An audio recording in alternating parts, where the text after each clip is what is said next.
Well, get ready to be transported back to the golden age of radio drama. Shortwave Kitsch is Charleston's only 1940s radio-inspired performance that is sure to make you laugh, learn, and have a gay old time. Let's welcome back Brandon Joyner, owner, writer, and producer, and Lizzie Mears, actress and singer. Great to have you both here with us. Thank you. I just love the concept of Shortwave Kitsch. And what I think is so cool, so you write all your own stuff. Mm-hmm. Right. Where do you draw your inspiration from? So you can go back to listen to, there's a dearth of information in all these old shows. You can listen to them. And so when we first started, we were going to boil it down. What are the main genres? So the action genre, the horror comedy genre. And we really just set up these shows, and once you kind of set them up and go, okay, these are the characters, then they kind of speak to you. That's true. When you think of 1940s radio, you think of Amos and Andy, Lux Radio, things like that.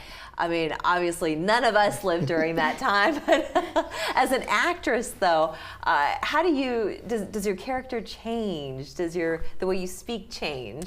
Well, he provides us with a lot of fun and different avenues to go down. So for me, it's just been such a gift because we kind of started this, and when I first auditioned, we met and we went through the script, and we just play off of each other. So I think it grows over time. It starts off one way and you're like, this is my character, but then someone comes in and brings in a whole new personality and you're like, oh wait, now the dynamic shifts a little bit. So there's always something fun and exciting. Well, so I actually had the benefit of working at a CBS station where they used to do the old radio programs. So you could be an audience member and to watch it all play out, but then people at home would hear it on the radio. Is this how it also works? Yes, it exactly. Okay. So we will have some people come and they want to watch. They want to watch us perform. They want to watch Joanna play the piano or Patrick play the piano or Pedro. They want to watch Brooke and Gwen and Rachel do all the sound effects because they do all the sound effects live. So if someone sits down on a chair, you have to hear that, and the actor can't do that.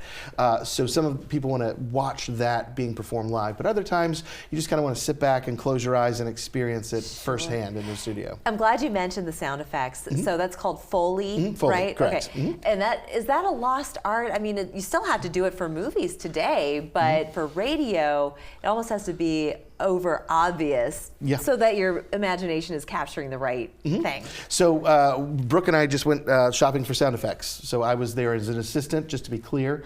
I don't have any right to sound effects. But so I go, okay, there's a car. So we just found an old school popcorn popper where you turn a crank and it turns the thing kernels inside. But now it can be a car, or you have a fan be a plane engine when you just put a little bit of paper in there. Yes. And everything transforms into what it is. And sometimes they're not always what you think they will. I know, and I think, what do you normally use for horse hooves or? Yep. So a couple of coconut shells. Coconut shells. Oh my God! See, and I love the imagination that this all. That is such a lost art, it feels like. We're so used to everything being so visual. We have to start using our ears and our imagination. Are there any storylines that are particularly favorites of yours? Well, I play a character called Patty Odd, so that's Patty Odd. Patty Odd. So there's a duo that's like a talent agency for monsters, and the name is Oddball Talent. So I'm Patty Odd, and my partner's Jessie Ball, and we just riff off each other. He came up with this whole thing, and I'm like, how and where and why? But I love it. A lot of this is improvisation? No, it's a script. It is a script. Oh, okay. But although it's there will new. be moments. Yeah, it's new every single time. And then there will be something that happens in rehearsal, and he'll be like, leave that in there, or don't ever do that again. That's often what I say. Don't do that again. How long does it take you to come up with these scripts? About 2 weeks or so per script. What I often do is I go through and I outline all 6 plots for the 3 shows, and then I'll just crack away at each of those. Because we do songs too, and you're a lyricist. I am. In addition to all the other things that you do.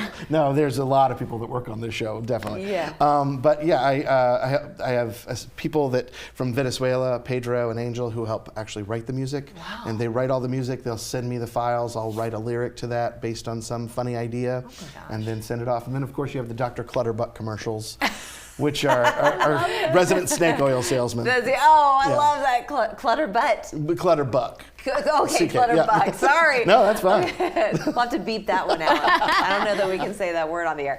That's fantastic. Well, you've got a couple of performances that are coming up, and you're also working in conjunction with SCETV. Yeah, correct. That's the South Carolina Public Radio. Yes, yes, public radio. All right, so 2 shows, Saturday, May 31st. That is at 2:30 and 7:30 at Cannon Street Arts. Theater. Okay. And they're 2 different shows. So if you come to the 2:30 and then come to the 7:30, that will be the only time that either of those shows is performed. Wonderful. Okay, and then you've got another one coming up June 7th. June 7th is at 7 o'clock at Capers Hall at the Citadel, and we have a special musical guest, Mark Bryan, and that'll be a larger variety show. Oh, so. beautiful. All right, and one last question to ask you before we go. So why did you decide to go into 1940s radio as your expression of drama and the arts? It's such a, like, I know you said this before, but it's an art form that's lost. Yeah. And so in England, a lot of these things still take place. They'll have these live radio shows, but here it's just not done anymore. Sure. And it's one of those art forms, not unlike film, that incorporates so many other elements